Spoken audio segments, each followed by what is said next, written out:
Heather Sapini, and I am the Assistant General Manager at Summit Norman. My name is Rachel. My name is Aisha. So my name is Sanea. My name is Rachel Osborne. My name is Rachel Spear, and I am a core instructor here at Summit, and I am the lead 101 instructor at the OKC location up at the silos, and I also do maintenance there.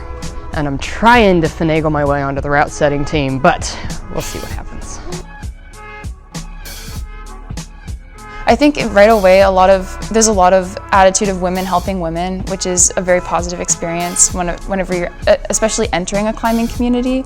So, and at Summit especially, there are lots of ways to connect with very skilled and very welcoming women.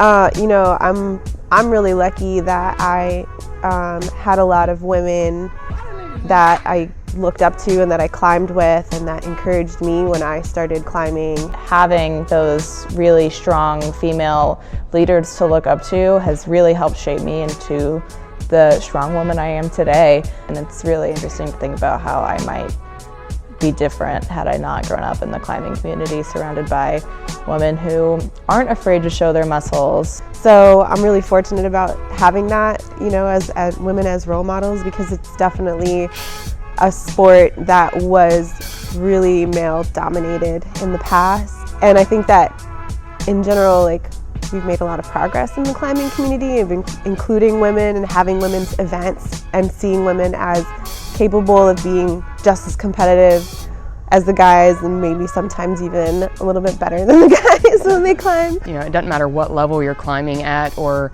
what your gender is, what the color of your skin is, like, it's just, people just love you here. And I mean, that's not to say you haven't run into, you know, blatant sexism, because I've had to put a few people in their place.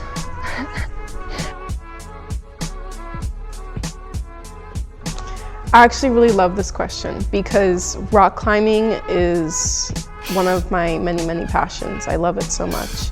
And what rock climbing gives me is strength. And I really value strength in all aspects of life, and this sort of gives me the physical strength. One of the things I love most about rock climbing is I'm a lead climber mostly, right? So just like climbing a 50-foot wall and then coming down and being like, yeah, I just did that. That's great, you know? I'm physically able to do things that in any other sport you can't do.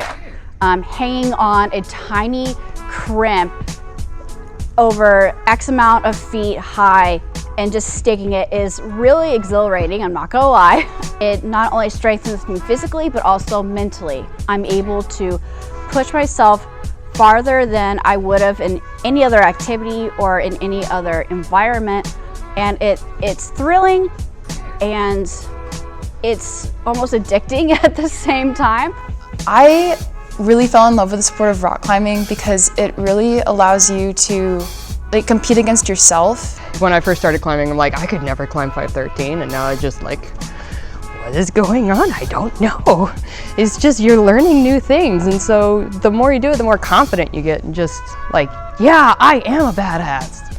And so are you. You did that 5.7, you couldn't get off the ground last week. Yeah, man. Everybody's here struggling at their own limit, and so, you know, the person that's climbing, you know, 5.14s is in the same mental state as the person climbing 5.6s, and everybody's working hard at their own level, and it's just so great to see everybody trying their darndest. I love it.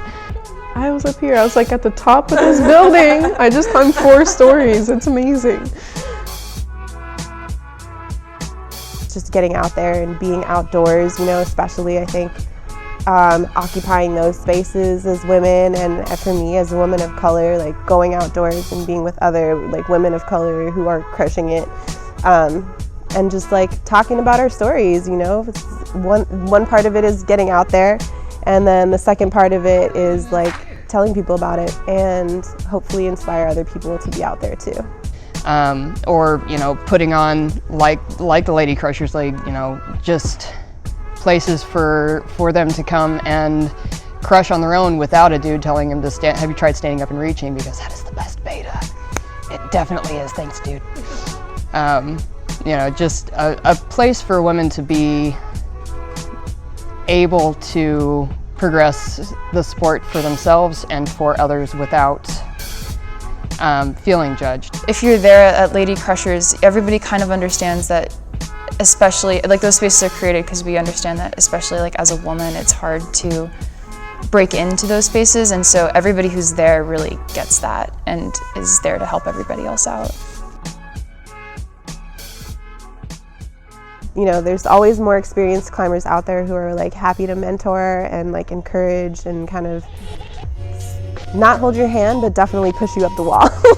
So find those bitches who'll push you up the wall and hang out with them, because you know, you make lifelong friendships that way. So even though it might be scary because there's so many men in there, it's just go in there, have fun, do your thing, because this community is really, really accepting and supportive. I've also had the privilege of working with a lot of youth athletes here at Summit, hashtag Team Texas Full Life.